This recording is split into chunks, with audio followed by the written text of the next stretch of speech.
The Night Watch. It had been 26 years since I set foot inside Carter Sons Pulpworks. Long enough that I thought maybe the smell would have faded from my memory, that mix of wet cardboard, oil, and something faintly metallic. But the moment I stepped through the chain link gap in the fence, it came back sharp enough to make my stomach tighten. My nephew Mark was the one who talked me into it. He's 23, still thinks being scared is a thrill. "Come on, Uncle Ray," he'd said, beer in hand. "You used to work security there, right? Let's go check it out. One last tour." I told him I'd only lasted 3 months before I quit. I didn't say why. He thought it was because of the rats. The truth was, the last night I worked there, I ran. I didn't collect my last paycheck, didn't even turn in my uniform, and I swore I'd never go back. We crossed the yard just after midnight, our boots crunching on frost-coated gravel. The moon hung low and pale, cutting the factory silhouette into jagged edges. Windows were busted out in rows, black squares staring like empty eye sockets. Mark carried a cheap LED flashlight, swinging it carelessly.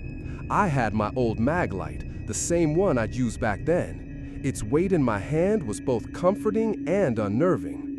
Inside the main loading bay, the cold hit different. It wasn't just the winter air, it was damp, the kind of chill that sinks into your bones. Every sound echoed too long. The floor was littered with scraps of paper, curled yellow with age. Some were damp, sticking to my boots. We walked past the rusted conveyor belt that used to carry stacks of pulp to the presses. I could almost hear it, the hum of the rollers, the slap of wet paper, the hiss of steam. But of course, it was silent now. I led us toward the guard station out of habit. The door was half off its hinges. Inside, the desk still had the ledger, pages warped from moisture. Mark was poking around when I saw it. The time clock. It shouldn't have been there. When I quit, they were already hauling most of the equipment out. But there it was, bolted to the wall just like an '87. And hanging beside it, a stack of old time cards. I picked one up. The ink was smeared from water damage, but I could still make out the name. Raymond Haskell. My name. And the date. October 18th, 1987. The night I quit. Mark didn't notice because that's when the sound started. It was faint, a low, steady hum, like machinery starting up far below us. "That's weird," Mark said. "You hear that?" I nodded. My throat felt dry. I'd heard it before, on my last night, right before everything went wrong. We followed it down the main hall toward the press room. The smell of burnt paper grew stronger with each step. The hum got louder, and underneath it, I thought I could hear voices, muffled, like they were coming through a wall. The double doors were rusted but still heavy. Mark shoved them open, and the flashlight beam caught the massive press machines, hulking in the dark like sleeping giants. Except, one of them wasn't sleeping. The rollers were moving, slowly.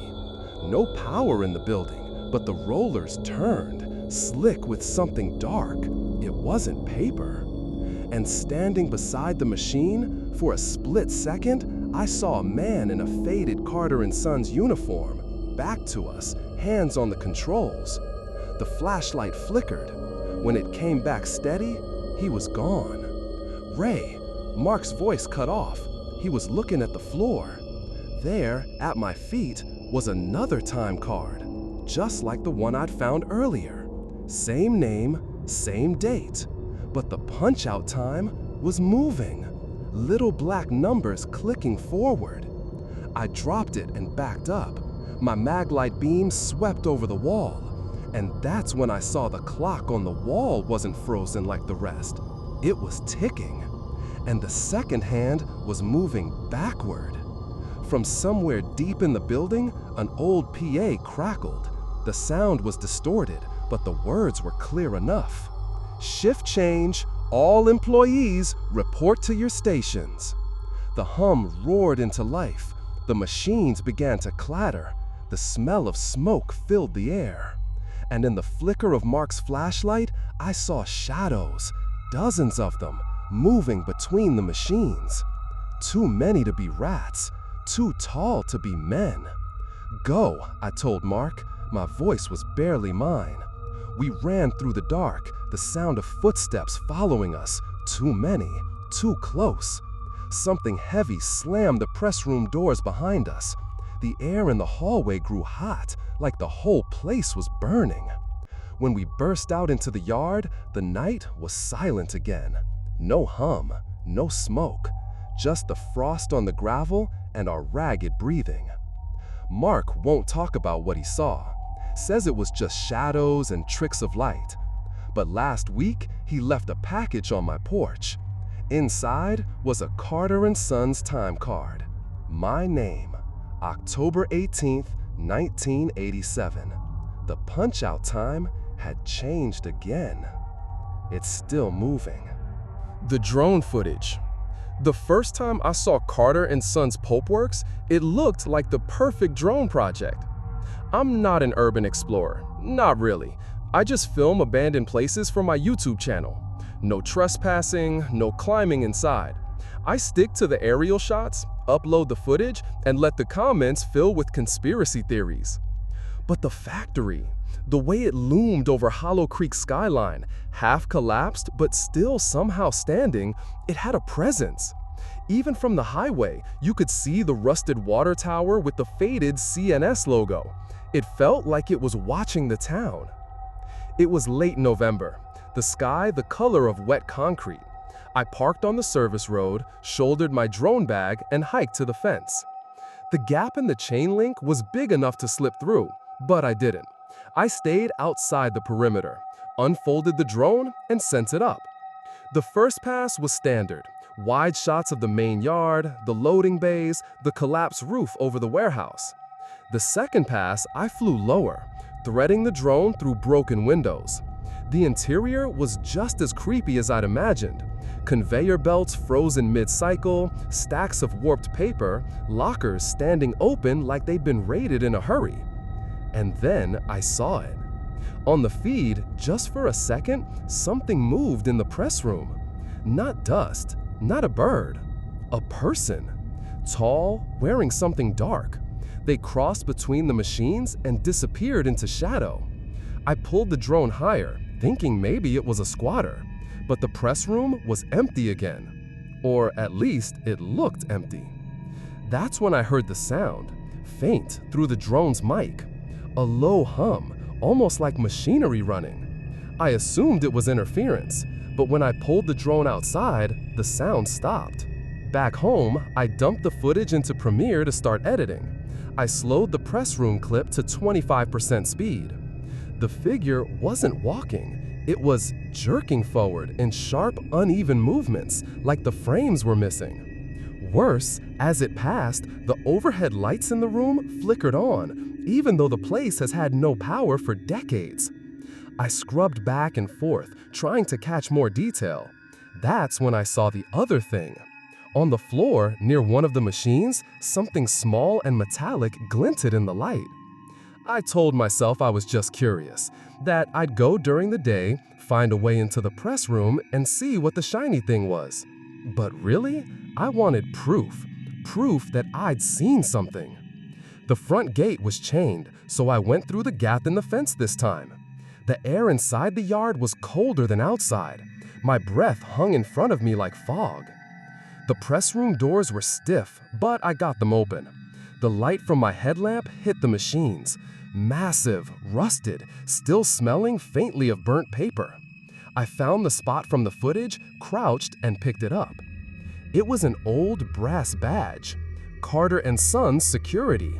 The name was nearly worn off, but I could just make out R. Haskell. I turned it over in my hand and froze. From somewhere deep in the factory, a voice called my name.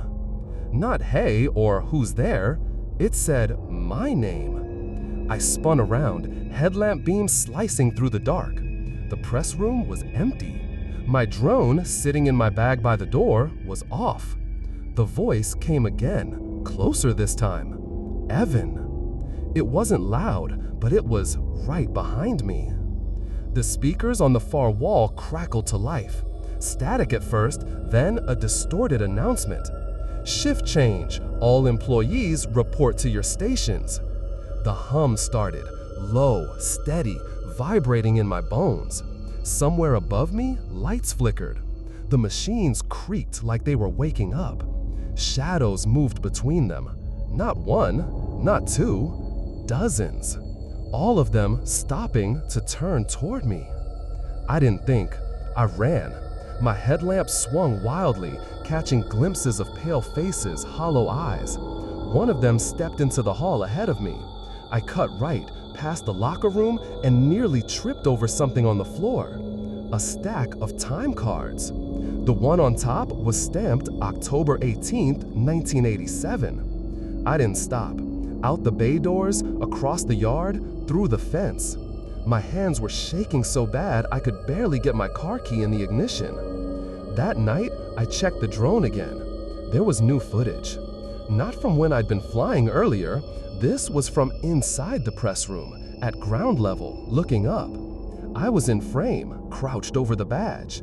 And behind me, in the dark, a figure stood perfectly still, its face just out of sight. I never uploaded the video. The badge is still in my desk drawer. The final shift. I never believed in ghosts. Not until I started looking for my father. He'd been missing for 37 years. The official story was that he walked out on my mother and me in October 1987, right after the Carter Sons Pulpworks factory shut down. She said he was stressed about money, that he'd packed a bag and disappeared. But she never explained why he left his wallet, his car, and his last paycheck uncollected. When she died last year, I found a shoebox of his old things. Buried under yellowed bills and photos was a Carter Sons employee ID badge, laminated, faded, but with his face smiling out at me. The issue date? October 18th, 1987, the same day he vanished. The badge set me on a path I hadn't expected. I started reading old newspaper clippings, digging into the factory's history. There wasn't much, just vague mentions of an accident in '87 and a few rumors about workers refusing to talk to reporters. One online forum for urban explorers had a thread about Carter Sons. The posts were mostly jokes, haunted paper mill, don't breathe the asbestos, but one caught my eye. Heard they still run a shift down there, machines come on at night, PA still works, don't go alone. It was signed by someone called R. Haskell. I went at night in early December. Frost slicked the ground and the chain link fence rattled in the wind. I found the gap easily, just like in the forum photos, and stepped through. The factory loomed in the dark, all sharp edges and broken windows. The smell hit me before I even reached the loading bay. Wet cardboard, oil, and something faintly metallic. Exactly the way my father's clothes used to smell when he came home from work. I brought a flashlight, a voice recorder, and a crowbar I told myself was for self-defense. Inside, I followed the map I'd memorized from old blueprints, past the press room, down 2 corridors to the locker area. The row of dented metal doors stood like soldiers in the beam of my flashlight. Most were open, showing nothing but rust and cobwebs. Then I saw it, a locker with masking tape still stuck to the front, the name written in faded marker, D. Collier, my father. The door creaked open, and inside was a duffel bag. I unzipped it. Inside, a pair of work boots, still damp as if recently worn, a folded flannel shirt, a rusted thermos, and an employee time card. The card was stamped with the date, October 18th, '87, and the punch-out time was blank. I brushed dust from the corner. The ink was faint, but there was something odd about the edges, like the paper had been scorched. As I stared at it, a low hum rolled through the air. It was so deep I felt it in my ribs before I realized it was sound. The PA system overhead crackled, static for a few seconds, then a distorted voice. Shift change. All employees report to your stations. The hum grew louder, resolving into the steady churn of machinery. Lights flickered in the hallway outside. My flashlight dimmed. I stepped into the corridor, and shadows moved at the far end, tall, slow-moving shapes. They turned in unison toward me, but I couldn't make out faces. From deeper inside, I heard metal clanging, the sound of rollers spinning, and then voices. Hundreds of them, murmuring, overlapping, impossible to understand. Something pulled me toward the basement stairs. The air got hotter with each step, the metallic tang stronger, mixed now with the acrid stench of burning paper. The boiler room was lit by a dull red glow, though no fire was visible. In the center stood the main time clock, massive, industrial, with dozens of cards in neat rows. Every few seconds, a new card slid in from nowhere, stamped and slid out again, as if an invisible line of workers were punching in and out. And there, on the far end, my father's card, still in place, still blank in the punch-out column. I reached for it. The hum became deafening. Behind me, dozens of footsteps pounded the metal floor. The air shimmered with heat. I turned and froze. The room was filled, not with people exactly, but with shapes wearing Carter and Sons uniforms. Their faces were pale and hollow, eyes black and depthless. At the front, my father. He didn't look older, he didn't look younger. He looked exactly like he did in the ID photo. And he smiled. "You're late," he said. They surged forward, and I felt hands, ice cold and impossibly strong, pulling me toward the time clock. My father took my wrist, pressed it to a blank card, and slid it into the machine. The world went white for a second. When I could see again, the boiler room was gone. I was standing in the press room. The machines were running full tilt, paper flying through rollers, the floor shaking under my boots. Every worker turned in unison to look at me. The shift bell rang. I woke up outside the fence, lying on frozen gravel. My flashlight and crowbar were gone. In my coat pocket was a time card with my name on it. Date, December 7th, 2024. Punch out, blank. The hum hasn't stopped since. Some nights, if I close my eyes, I can hear the PA system in the distance. I know I'll have to go back. I haven't finished my shift.